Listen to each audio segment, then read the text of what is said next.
The calendar just flipped to 2023, folks, but you know what you should have on your mind? 2024 if you're a Miami football fan. Right here at the Voice of College Football, we come your way every Wednesday night. We appreciate everybody's patience, including Cam's.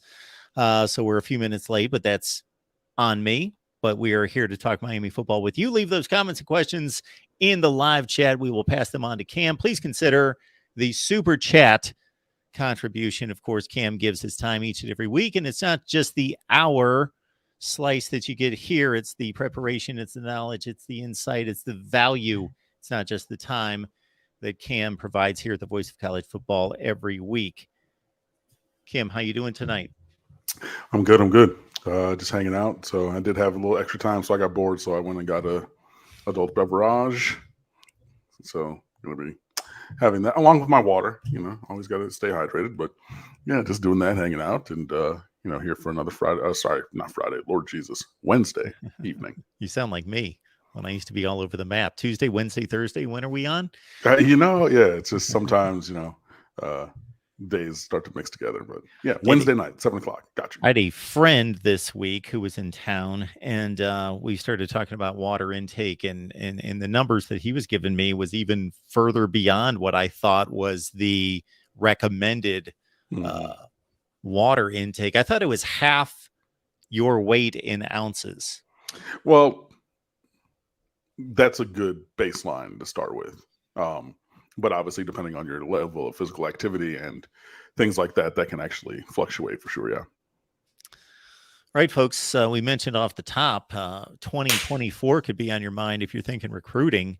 And all sorts of top athletes in the 24 class visiting campus over the past week. So here we are, still looking to wrap up 2023 next Wednesday, of course, but 24 is in full cycle at this point.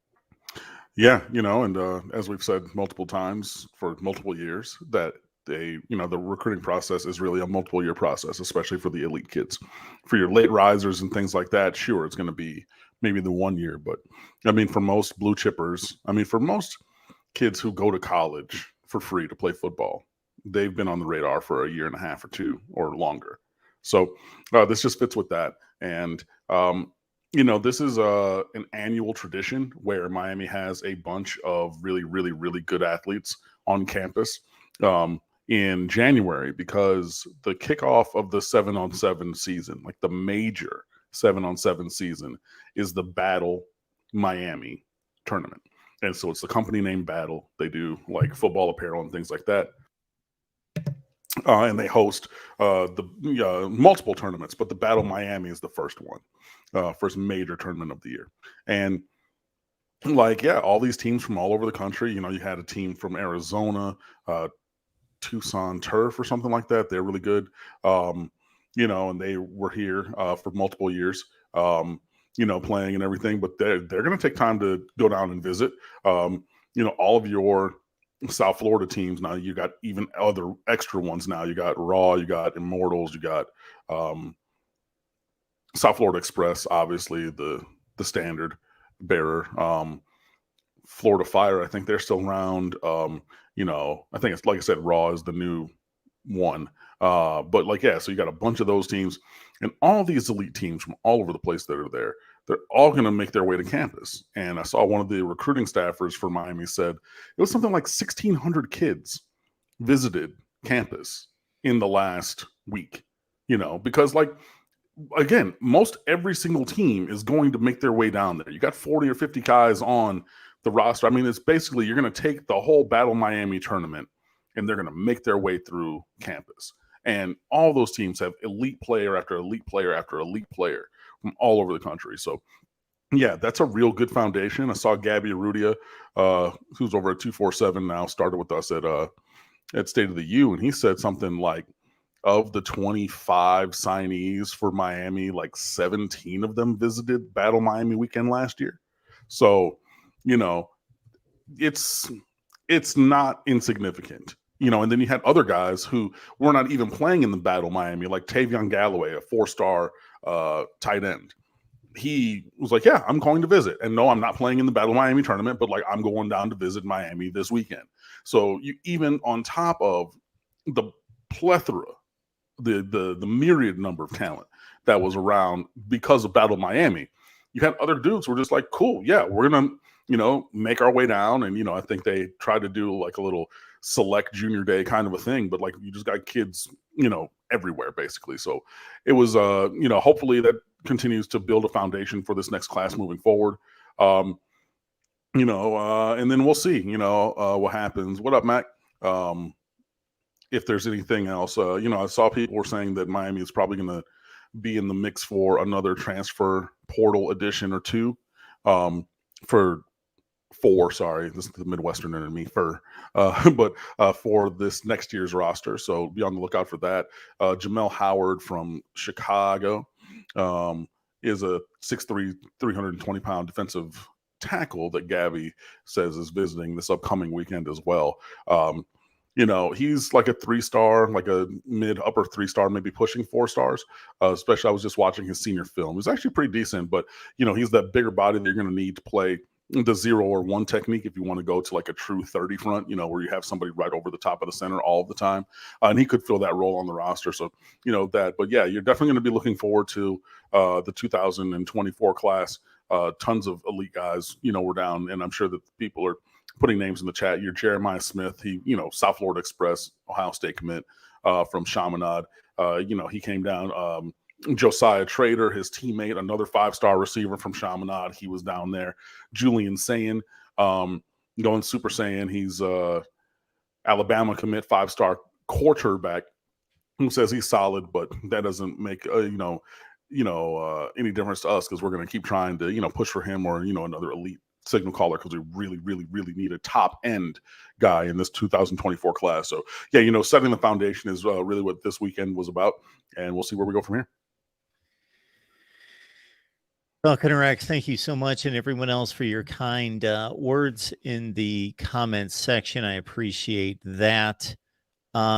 Sweet Lou. The comment I'll make in response to this before we'll cut Cam loose in regards to Mario Cristobal.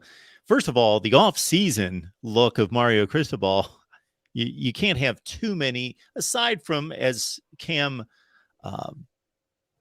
illustrated last week for us and described, the wide receiver recruiting position has not been the best at that particular spot, and a few areas of concern. However, overall, obviously, the trajectory is sky high in recruiting. So Mario Cristobal's winning the offseason as he did to wrap up the 22 cycle as well. But keep this in mind, Sweet Lou, and I know I seem to be a defender of Mark Richt from time to time.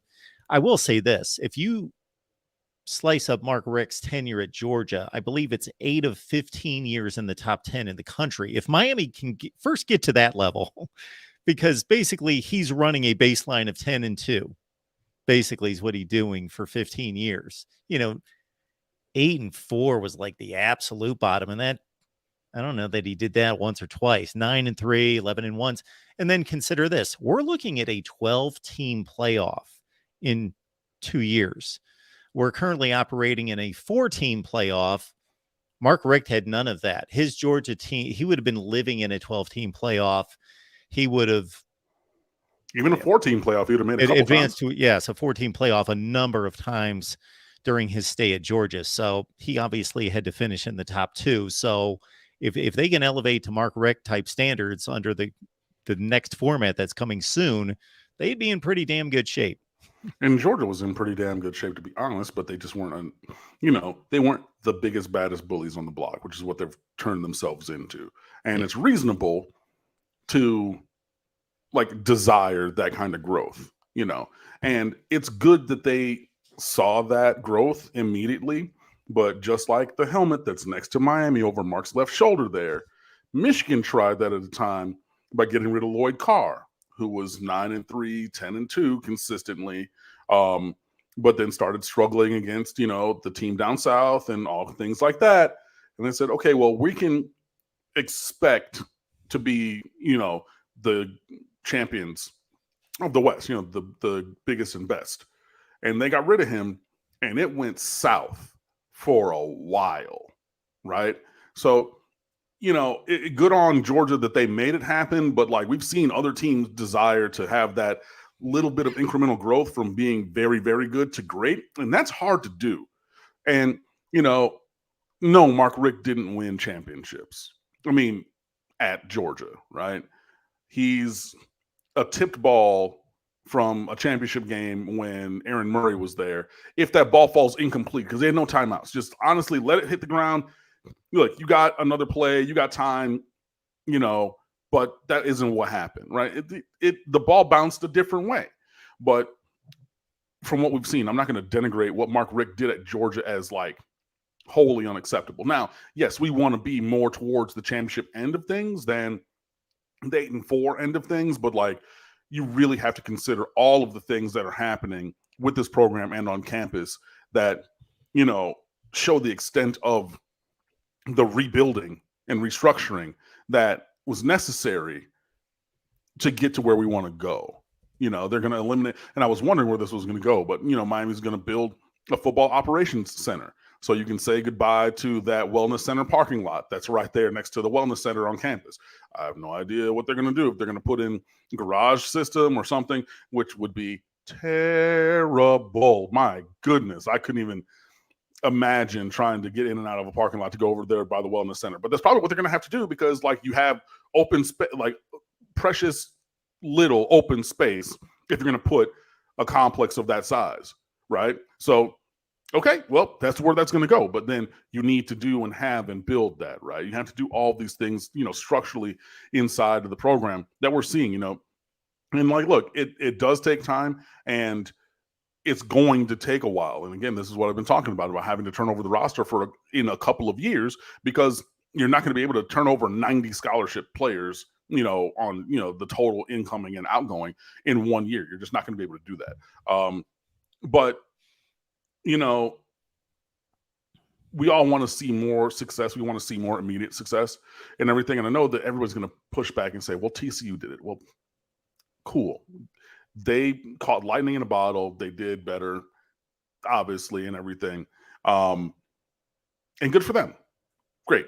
But we're on a different path, and you just kind of have to, I'm going to trigger some people, but I always said that this phrase was bastardized by the person who said it, not by what this phrase is. But you have to trust that process, right? Or if you want me to say it a different way, buy in to the rebuild that Cristobal is doing in the way that he's doing it, right? So give it some time, and, we are building the foundation for, I think, future success. But yeah, I don't think that writing it off as, 8-4 in total is reasonable, which is really what we're saying by saying, oh, well, being Mark Richt, because clearly you're not talking about 11-1 Mark Richt, right? You're talking about 9-3, 8-4 Mark Richt, which again only happened a few years of his 15 at Georgia. I mean, it wouldn't be what we want, but it would be a step forward. But obviously you have to take that step forward to get to the other steps forward that we also want to take.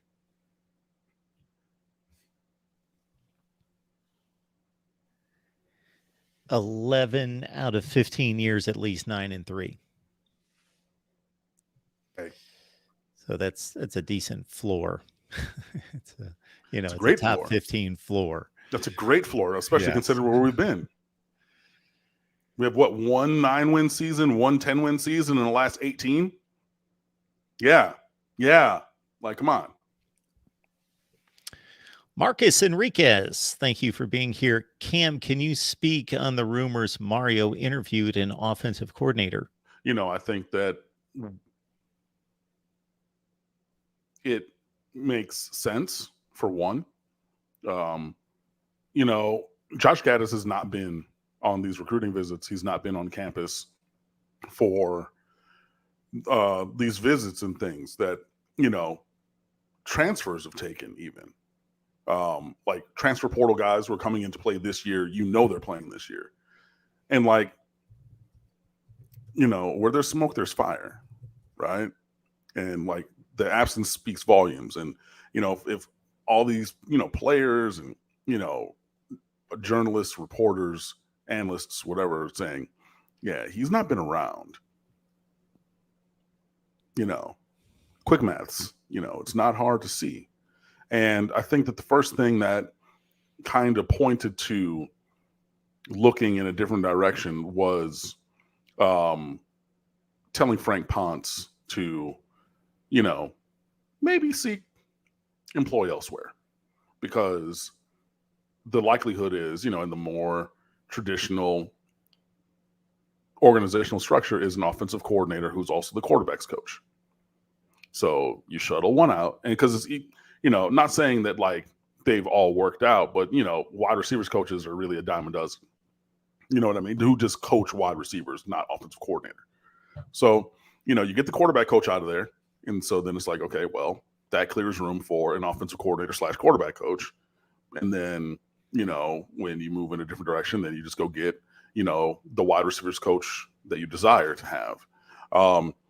And yeah, there have been those same whispers. I've heard those same things that he has, Mario has interviewed at least one person for the offensive coordinator job. Now, I don't know who, and I don't know that it will be a wholesale philosophical change on offense either. Because whereas others have had success and then pivoted to update their programs, like Nick Saban, whichever coach was at Ohio State, whether that be Georgia, whether that's most recently Clemson, with getting rid of their homegrown offensive coordinator and going outside of their philosophical structure to go get Garrett Riley. I don't know that Mario Cristobal is ready to change philosophy in that kind of a way. I don't think that he's ready to be flexible in that kind of a way. I think he still wants to find the success that he wants in the way that he wants it, not in any kind of an updated way. So, I cannot say for certain that it's like, oh yeah, we're going and getting, for example, we're not going, and getting Cliff Kingsbury to go spread it out and, go 5 wide the whole entire time. While I think that, there is a desire to go get someone else, I don't think it's a desire to go get someone else who does things in a holistically different way. But we'll see, and we also, you have to remember with Mario that his interview process is exhaustive. And you have about 6 weeks until spring ball starts. So he can continue to be very,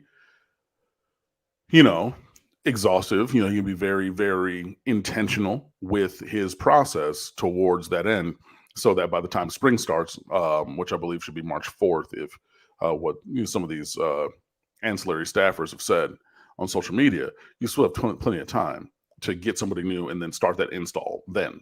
So, again, it's multiple people have said that there have been rumors that, or that they've heard that Mario has interviewed somebody. I have also heard that.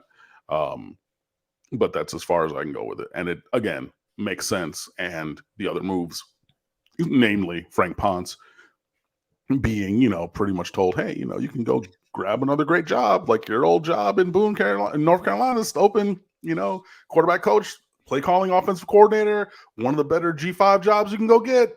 You might want to go do that. I think that speaks to the fact that, we're looking to have somebody else in the OCC next year. Thanks, everyone, for being here. We are here with Cam each and every Wednesday night, 7 p.m. Eastern Time. However, please subscribe, hit the bell for the notifications. That way you know when we're going live, because sometimes we've got to switch out schedules. Therefore, again, Wednesday at 7 Eastern Time is our typical time here with Cam. And please contribute in any way that you see fit to keep us running here at the Voice of College Show in particular. LFG is noting here that Miami is in the running to add speedy slot wide receiver Gary Bryant Jr., ex of USC, caught 44 passes 2 seasons ago for the Trojans with 7 touchdowns. My guess is Miami is offering the biggest bag, in UCLA and Arizona are the distant second and third suitors. Could see Miami adding Bryant. I think that all 3 of those teams are in the running, and don't discount UCLA. Especially, they got Dante Moore. They got Kyle Ford just to transfer over from USC. They got another wide receiver, J. Michael Sturdivant from Cal. So they're definitely doing some things. Arizona took quietly a step forward last year, and you could use a slot receiver to go with T-Mac, Tetairoa McMillan, the big 6'4", All-American high school player, the best, the highest rated recruit that they've ever signed. So then, you can put Gary Bryant there. They also got Justin Flo in the transfer portal. They got another couple guys at Arizona. So, I wouldn't discount any of those, any of those teams, but you got a couple Gary Bryant type players in this recruiting class, plus Restrepo. I don't know where he fits, and I struggle to think that a wide receiver is going to come here with no wide receivers, with no offensive coordinator and wide receivers coach at the time. You want to go to the program and play for the coach and everything, but what's your playing time, utilization, and development going to be like? So, I could see Miami adding him for sure. I could see any of those teams adding him. But yeah, Gary Bryant is a talented player. I would definitely take him on this roster. But how many snaps is everybody going to get of the same size at the same position? And how many balls are they going to get thrown their way? That's something that remains to be seen. By my best count, there are 4 players in the current 2023 recruiting rankings in the top 100 who have yet to commit and sign. And I'm not going to go through the rest of the 300. Therefore, we can extrapolate. There's a couple handfuls of players in the top 300, and we can go beyond that. Still quality players left out there. Is there anybody in play still for 2023? I mean, 5-star Nicholas Harbor has not committed. Yeah. Everybody's All-American. He's the 6'5", 235-pound kid who's running, 10.29 in the 100-meter dash and, sub 21 in the 200. So stupid, freakish athlete. I don't necessarily know or think that we have a foothold here or anything, but I think the list obviously starts with Nicholas Harbor and goes from there. The Jamel Howard kid, that was one. There was a safety from Ole Miss who was a freshman All-American, but he just committed to Oregon today. Travion Sturdivant, I think his name was. So yeah, he's obviously not coming here because he's going to Oregon. Another team that had a very good, solid 23 recruiting class and has done major work in the portal. So good on them. But yeah, there are a couple of guys maybe, but nobody that really, really, really sticks out. And honestly, it was. You're looking for top of the roster guys. So you were looking at O'Cormine and McLean, the number 1 cornerback in this class. That was the recruitment to watch, like a Nicholas Harbor who could be, he could turn into anything. He'd be anywhere on offense or defense. He could play tight end. He could play wide receiver even. He could play defensive end. He could play jack linebacker. He could play anything. Those are kind of the guys that I'm looking at. Anything else would be maybe a surprise. But yeah. Speaking of the Oregon Ducks, we just had a conversation with safety Cody DeCambra. He's a top 20 safety out of Bishop Gorman and has signed with Oregon, and got a hold of him, and just that'll be posting here in the next few days on the Oregon channel. So check it out. We hope to have more of that type of content here. Jaheim Singletary is, of course, a name that comes up in the chat repeatedly. Is there still hope there? I'll be right back. Sure. All right. We will take your comments and so forth here at the Voice of College Football as Cam steps out. Keep in mind, there's a number of items that he's already hit on. Tyler Harrell in particular. So when you come in late, just understand that we probably hit on some of the major players and major stories and major storylines and narratives coming into the conversation here. Cam's back. Yeah, sorry, I was getting weird feedback in my You're good. headphones. So You were good. yeah, but the question was Jaheim's Jaheim Singletary, yeah. 5-star cornerback from Trinity Christian, and in Jacksonville, signed with Georgia, who's in the portal. Come on down, buddy. You know, that's again, that's the kind of player that you're looking for at that position. You know, that's why we're going after Cormani.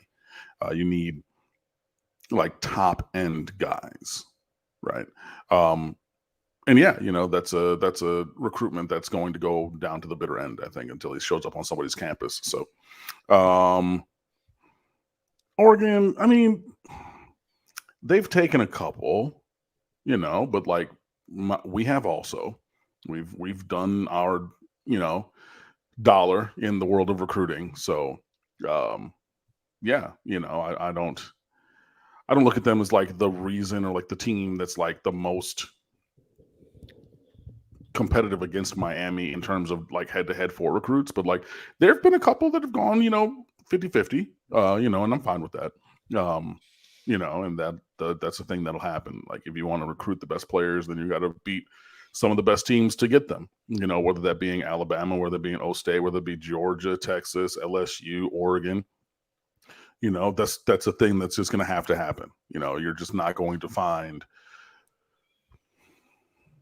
you know, this is not like when the NCAA video game was out and you could make a 5-star quarterback and then make his position punter on the depth chart in the world of recruiting. You just go recruit the hell out of this 1-star punter. Like, why would you do that? And then you just switch him to his position when he gets on campus. You're not having that happen. So, you know, that's okay. You know, you're going to win some and you're going to lose some. That's just the nature of recruiting. No matter who you are, like whatever team that you want to say, that team loses players in the world of recruiting. So too does Miami. But again, we just need to get our fair share of the top end guys and everything will be fine. Cam, can you see us getting to a point with this football program where there is steady improvement and they're playing better and they're competing in the ACC, but not just taking off, where Mario Cristobal is showing us what he has shown us this past season at Miami and in previous seasons in Oregon, where you're thinking 2 years from now, I'm happy with the program progress. I believe in him as a leader of the program, but he needs help on game day. And, you know, if he continues to show the trends of the last few years, do you see yourself coming to a place where you would highly suggest and desire for him to get some type of game management help? I think that, you know, the offensive coordinator is going to be a big step along that path. Like he needs help on game days because he's not calling plays. You know, he's not designing or installing the offense. That's where it is, you know. And, you know, I do think that through the course of this season, we did see improvement from a game management standpoint. There still can be more, but I think that when you have a better team, then it's easier to manage games.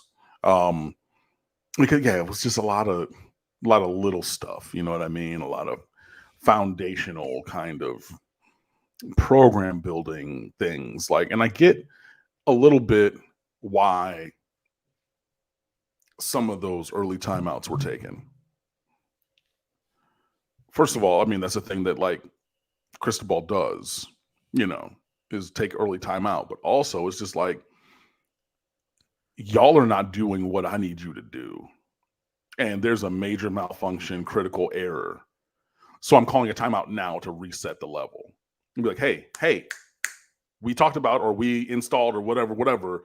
So I got to get your attention now, early before it goes sideways, because I can see it's going to go sideways unless I do this. And earlier on, there was now obviously we just got our doors blown off and our, you know, faces kicked in and things like that. So whatever. But some of those structural things started working themselves out or be coached out of the team.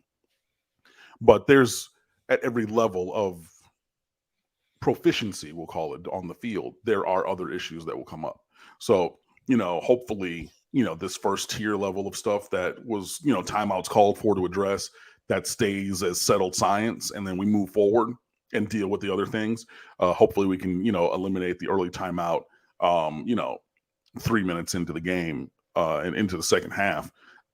We can eliminate those things as the path to improvement in those areas. But yeah, I mean, in terms of, like help and everything, look, you got Kevin Steele, who's been coaching, since 5 ever. You know what I mean? You got Charlie Strong, who's been on national championship staffs.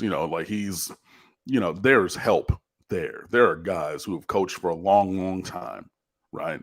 But yeah, I think that like the X's and O's, and I think that like the offensive coordinator and things like that, I think that would be more helpful as we continue to try to push the level of performance.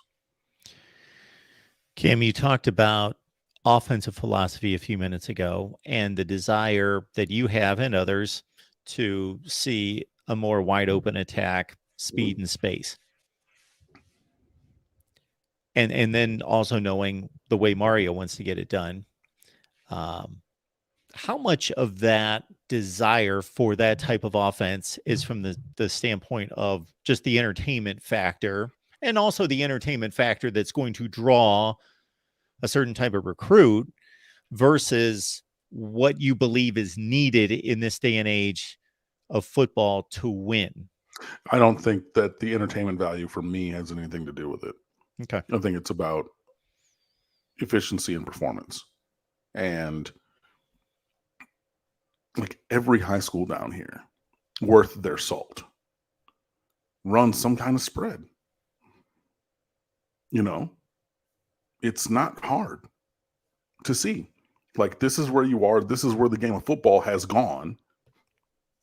Now, I'm not going to say we want to abandon the run or anything. Like, you want to be able to run the ball. I know we didn't make the playoffs this year, but my Detroit Lions, when push came to shove, they're hitting you in the mouth. They're running that ball, right? You saw what Cincinnati did to Buffalo, who, hey, they wanted to, and say, hey, okay, we threw it a little bit. You got Jamar Chase out there. We can make some things happen vertically. And then what? Lean on you. Lean on them. Pound, run through a face. Shout out to Marshawn Lynch. You know what I mean? Like, you got to be able to do that. But like unless you're talking about when Mark Guandolo was at Cypress Bay running the wing T, if you're not talking about Belen Jesuit, who's like, they have a couple decent athletes like a Donald Chaney Jr., but like, it's small private school kids. You're not going to be able to spread it out. So what they're going to take it back to Optimus. We're going to, run wing T. We're going to run, all these different kind of, run-based thing. But like, no other team runs that really, unless you are at a significant athletic disadvantage. And Miami's not. So like, we shouldn't be running wing T. We shouldn't be running the Paul Johnson offense. Like, we don't have to, we don't have to play offensive tackles who are 6'3", 270 like Georgia Tech did and mostly does. You know what I mean? Like, you look at everybody that we're recruiting along the offensive line, everybody that we got in as a transfer. This is a big team. You look like a major college football team now. So I think that it's really taking advantage of the talent available, playing into what they do well, and then layering in these other things, So I'm not saying it needs to be 5 wide, no huddle the entire game at all. But there does need to be an element of spread in there, and you can spread the pass and spread the run, and you can still look, those 5 guys along the offensive line, probably 6 a lot of times with the offense or the tight end in there, they're going to be in there, right? And you got you got big dudes now. I remember going to media day practices a couple years ago, and like, there are a couple big dudes, but like mostly it was like, if you're a little bit bigger than me, but not much bigger than me, and I'm 6 feet tall, 200 and something pounds, and you're like, that's both lines? Nah. Like, if I'm not out there doing this, like looking up at dudes along the lines, you're not big enough to compete. Right? So we need to do that, but also like, get these guys in space. Why are we, I wish that we would do more things with Brashard Smith. Because we ran the wheel route with them against Virginia Tech, or the fake block and release. it goes for a touchdown. But now it's just like, okay, we're going to run jet sweep. Well, everybody knows you're going to run jet. Can you fake jet and play action off of that? Can you do something else? Can we, hit him in space and let him do to us what Middle Tennessee State did to us, right? Can we help him do that to others? Help Ray and Robbie get into space and go do somebody, one-on-one in the open field, make a guy miss, and then you're 30, 40, 50 yards up the sideline. Might score, might not score, but that run after catch changes things. And that won't happen unless you put guys in space, because teams are not going to run man-to-man where you're trailing them all the time. And if they do, hey, maybe you run a mesh crosser like Louisville did with Tutu Atwell. He catches it and goes 88 yards up the sideline. But for the improvement of performance, it needs to be there. And that then will be entertaining, right? But also, if you improve the performance, then the performance inherently becomes entertaining because we watch the games to win. That's what we want to do. But by spreading things out, you also then give more room for your running backs. And if Mario Cristobal wants to talk about, look at buddy from Florida State who got injured and was like fourth string, and now he's, when he was at Oregon, now he's at Florida State and he's doing numbers. Like, these are the kind of athletes that we recruit. These are the kind of things that we do. You're not running into 8, 9-man boxes. You're not playing, I formation, dot the I, every single down. You're not doing that. You're spreading people out. You have the threat of pass and run, and then you gash the seams, and that's how you crease them in the run game. Right. And I think that happens by spreading things out some. So, I really want to see that because it's what works. It's what these players do all the way up from Optimist. And I think it suits the skill set of the team that we're building, in addition to being able to lean on people and have power run. But, you kind of have to have more of the spread to get the creases to run through that I think that we're looking for to be more explosive in the running game. Falconer X, appreciate you being here. Help me understand the Gaddis algorithm. I mean, you see what it is. It just didn't really work because we didn't have the players to do it. It's power run. It's hard play action, and it's diving up shots from time to time, but, you have to hit those. And, there were just breakdowns at every single level throughout the year and throughout every single game. There were multiple touchdown plays that were called, but you have a guy who trips on his route, and you have a guy who didn't make a block, and you have a guy who, didn't account for the slide protection, and you have a guy, it was just one thing and one thing. But again, you can have one thing ruin a perfect play. And more often than not, it did. That happened for Miami. And at some point, he was just kind of calling plays, not really running an offense, because it's just like, well, I can't really sequence things together because these guys can't do it. And so I'm kind of hamstrung by that. So I'm just going to call stuff from the offense and see if it works. Because that's kind of what we have to do or had to do at some point. So, if you're looking for what the algorithm is, or what the perfect situation or or as close as you can get to it, look at Michigan, man. Look at what they did last year and this year. That's what you want to do. That's what a Josh Gaddis offense wants to be. The best offensive line in the country the last 2 years with the Joe Moore Award was the Michigan offensive line. You have a lead back who's doing numbers. You have a second back who's doing numbers. You have a big tight end who, again, is going to be available. And then you're going to hit timely shots down the field. And, look, you saw what happened against Ohio State. Michigan got home runs in the run game. Not even throw. And they hit some throwing as well. But look, you spread them out. You find a guy, and you get the matchups, and then it's one-on-one. The running back gets through the hole. It's one-on-one with the safety. Make a miss. Turn on the Jets. Cue up the band. Change the scoreboard. That's what the optimized version of the offense looks like in a Josh Gaddis system. So whether, again, you're looking at this year's Michigan, which is running the same stuff, last year's Michigan, that if you're like, okay, well, what do you want it to look? What does he want it to look like? That's what he wants it to look like. Michigan, number 6 in scoring offense this past season, 40.4 points per game in a very defensive-minded conference. Falconer X. Appreciate that. Martin Rosario.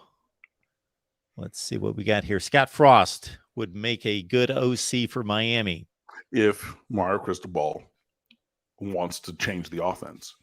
And again, I do not believe that to be the case. So while I agree with you because of the offense that Frost wants to run and has run and like put on film at multiple places, I don't see Mario Cristobal saying, cool, after 1 year at Miami and, everywhere else I've been in my career, but after 1 year that I've had here in Miami, my alma mater, my hometown, to run this program the way that I want to run this program because they gave me the keys, a blank check, and carte blanche to do as I see fit. I'm going to change my foundational belief on the organizational and schematic structure of this team to that level to say, cool, I'm going to throw out the baby with the bathwater and get rid of that style, system, and paradigm of offense and completely diametrically change it. I don't see that happening. So I agree with you, but I don't think that's happening. Tim, thanks for being here. And again, it's every Wednesday here at the Voice of College Football with Cam. Next Wednesday is National Signing Day, February 1st. Also, the ACC schedule release is next Monday night at 7 Eastern time. Oh, yeah. For as much as we've talked forever and ever about football in Miami in particular, Cam, I can't really answer this question. Are you a big scheduling guy? Like some people are like really invested in analyzing the schedule. Sure, why not? I mean, not as much as recruiting, obviously. Like that's what got me into blogging. But I'm here for it. I'm interested to see how it's all going to shake out. Obviously, you want to see where the new 3 tentpole teams, that being Florida State, Louisville, and Boston College, are going to be in the schedule. But obviously, Florida State, where that game is going to be in the schedule wise, you know what I mean? And then just kind of build everything out from there. But yeah. We talked about it at the time when the ACC first announced, of course, that they were going to this scheduling format. And then we all speculated on what it would look like or should look like. And then obviously they announced their new format and put the teams in place. And with 14 teams in a league and looking at 3 what are considered designated rivals or whatever you want in terminology when you want to use, there are certain games that have to be played. Miami, Florida State would be at the top of the list. And then you have other ones that you consider, okay, that makes sense. That's not necessarily a rivalry, but that's a good series. We would like to see that every year. And then, you obviously get to a place where there's just placeholders and you have to complete the schedule and make the best decisions possible. Did you really look at it to say, this is where they landed with Miami? I'm either okay with it or at least I understand it, or here's a gaffe here and a gaffe there. Why didn't they switch this? And Miami could have had a better 3 that they got matched with. Yeah, I did look at it from that standpoint, but I mean, just to be perfectly honest, Miami's so far down the totem pole of teams that they give a shit about. Really? Yeah. Really? They want Miami to be good for visibility, but like when the All Carolina Conference, please. Aren't they in the top 3? I still think of it from a brand standpoint, not on the field, obviously, but I still look at this conference as Clemson, Florida State, Miami. Those are the 3 teams that can carry the conference. Right, but they know where their bread is buttered.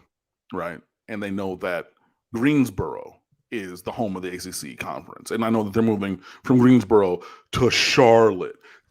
They're so far down the list. So you're going to start with the triangle, North Carolina State, Duke. Wake Forest is going to be in there. I mean, they're going to be lower, but the Carolina teams, that's the heart of this conference. They're going to care about those teams. Clemson, okay, that's another Carolina team. And hey, Clemson's the standard bearer, so we're going to care about them. Florida State, okay, cool. Another brand. Great. We're going to care about them because, whatever. And then, as it goes down, Miami's in the lower half of teams that they, I would say, care about. I'm sure they went down those other teams because, again, you start at home. You know what I mean? Like, it. Long story short, I learned a lesson when I was a kid because I was trying to make some extra money and I was cutting grass. And this dude was going out of town from across the street, Mr. Johnson. And Mr. Johnson was like, "Hey, cut my grass." I was like, "Yeah, okay, cool." And he was like, and I mean, again, this is back in like the late 80s, early 90s. So when he said 25, I said, "Whoa," because I'm cutting grass for 5, maybe 8, 10 with a tip if they're really nice. Cool. So I did that. Cool. Edged up, made it real nice. I'm hot. It's the middle of summer. I'm going inside. Mom said, "Where you going?" I said, in the house, like, or whatever. I'm gonna go play because, like, I said, "Nah, you gotta cut our grass. You gotta start at home first." So I saw you go across the end of it, and you will learn that lesson. You want to go and play these away games. You want to go over there, Miss Johnson grass. Our grass got to get cut. So take your happy ass back outside. You already know where everything is because you was just out there for it, and go make it happen. Right. And in terms of the scheduling and everything with the ACC, they're doing the same thing. They're starting at home, or they're doing the opposite of the lesson I learned. They didn't go to Mr. Johnson's house. They stayed here. They said, "Okay, cool.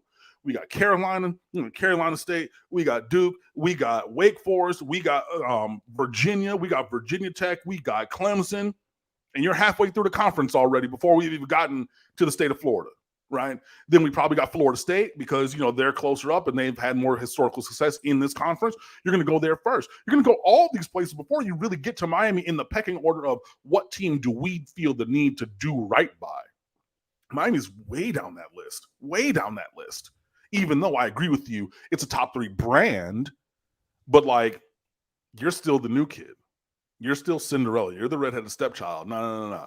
We're taking care of all these teams here first. All of my actual children, and I'll get to you some other, like, later on down the list. And I mean, I think, like, come on, bro. Like, Louisville, I get because, like, Miami and Louisville have played, in conference before and, like, other thing, but, like, Boston College, bro. And I mean, I know people are going to say, well, the Big East and the 2001 team and that one, but, like, those are our 2 10 poles. Really?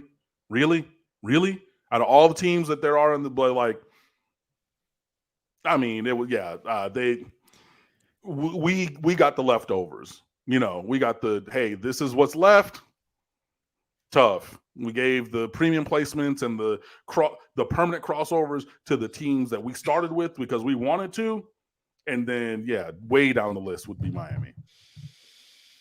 I'm going to have to go through and look at that again and see if I can find some better matchups. Because as soon as I hear Boston College, I think Pitt, Syracuse. Pitt, Syracuse have to be with Boston College. Those are the first matchups I think of. I don't even know who their 3 are, but, like, that's 2 of the 3 that you would think for them off the bat. I mean, it makes way more sense for Virginia Tech to be one of Miami's than Boston College. Yes. But, like, and absent whatever Virginia Tech's 3 are, obviously you're going to play the Commonwealth Cup, so not Virginia, duh. But, like, one of those other 2, without a doubt, Miami could be there, and that would be a better group of 3. Tent poles or permanents or whatever you want to call it. I've been calling it tent poles because whatever, that's my vernacular. But it's I mean, we'll see. It's the 30th. I mixed up. I thought it was February 20th, not January 30th for the release of the schedule. But no, you're right. So Monday night, and we'll see. But, like, I did look at it and did say there's some pairings for Miami that would have been more reasonable and understanding. But again, we're so far down the pecking order. It's just y'all got Florida State, and then we're gonna give you whoever we give you, and y'all gonna take it and like it. And if you ask the average college football fan from a national standpoint, what games down through the years, what matchups have been attractive and meaningful out of this conference, once they get past any kind of configuration of Clemson, Florida State, Miami, Miami and Virginia Tech is rather high on that list. Right, exactly. But again, it would be high on that list, but again, only if you value those teams in terms of pecking order and import to the conference as a whole. And again, I respectfully submit that, while they're fine to have Miami, the ACC doesn't give a damn about Miami. Cam Underwood, State of the U. Head on over there. It's basketball season, baseball starting here in the next 6 weeks or so. I got to think, if not sooner. Football all the time. Cam, what's going on there? Yeah, Miami blew out Florida State basketball yesterday. First win against them in 10 games. So that was wonderful to see. So we have those things ongoing. Chris Picaro leading our basketball coverage. Waiting to hear back about baseball coverage, but hopefully that's kicking up soon. Still got some recruiting stuff. I finally did let that offensive explosiveness piece fly, and the numbers speak for themselves. As bad as it was after 2 weeks, it got, except for I think one stat, which went from like 103rd to like 91st, everything tanked. There's multiple metrics that Miami was lower than 120th out of 131 in the country. It was pretty atrocious. And in there I said that, a change of coaching would probably be a thing, because you're going to want to do the same thing, but hey, sometimes you got to get somebody else in there saying the same thing to get improved performance. So, there's that, and there's, plenty more. We're going to finish out the State of the U awards and some other things as well. So all of that is up there on the website. So stateoftheu.com, just like you see on the Chiron, Instagram, Twitter, and Facebook at the State of the U. Personal Twitter account is at Underwood Sports, where I've not been tweeting too much recently, but hey, maybe a little bit. But we're always around on the interwebs and social media. But rain or shine, 24/7, 365. You come on over to stateoftheu.com and come fan with us, and then we'll see you soon. As a tease for future weeks, I'm going to hit Cam up on this one, and it's a long off season, so this is not a timely topic, but Florida State receiving a lot of early love in way too early top 25s, like a rarefied air, like top 5, close to that. And I can see reasons why it might be valid. I can also come up with a number of reasons why it may be jumping the gun and just kind of that chic pick as to, I want to be the one to get out ahead of the next team that's going to ascend, like a TCU. And Florida State looks like that team that could pop out. But again, I can see some of it I can't. So we will discuss that at some point. Cam, thank you so much for making this happen. Wednesdays with Cam here at the Voice of College Football.